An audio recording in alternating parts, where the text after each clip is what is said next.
এপারের এই বুনো ঝাওয়ার ওপারের বুড়ো বট, মাঝখানে তার আগাছায় ভরা শুকনো গাঙের তট।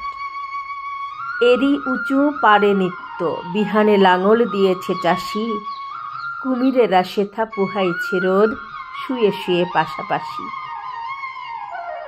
কুলে কুলে চলে খরশুলা মাছ, দাড়ি কানা পালে পালে, ছো দিয়ে তার একটারে ধরি গাংচিল বসে ডালে।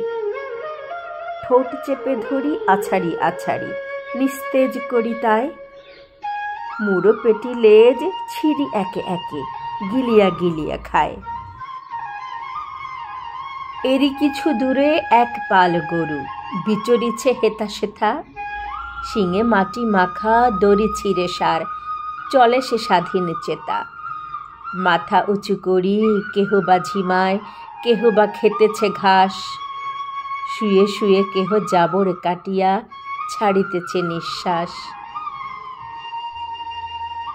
গোচর পাখিরা ইহাদের গায়ে নির্ভয়ে চলে ফেরে, উকুন আঠালো ঠুকরিয়া খায় লেজের পালক নেড়ে। বক পাখিগুলো গোচর পাখির হয়েছে অংশীদার, শালিক কেবলই করিছে ঝগড়া, কাজ কিছু নাই তার। নতুন চরের পলি জমিটাতে কলাই বুনেছে যারা, আখের খামারে দিতেছে তারাই রাতভর পাহারা।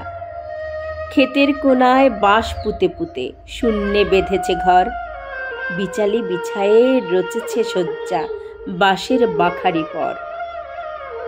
এমন শীতেও মাঝ মাঠে তারা খড়ের মশাল জ্বালি, ঠকঠকি নেড়ে করেছে শব্দ, হাতে বাজাইছে তালি। ওপার হইতে পদ্মা সাঁতারি বন্য বরাহ পাল, এপারে আসিয়া আখ খায় রোজ, ভেঙে করে পয়মাল।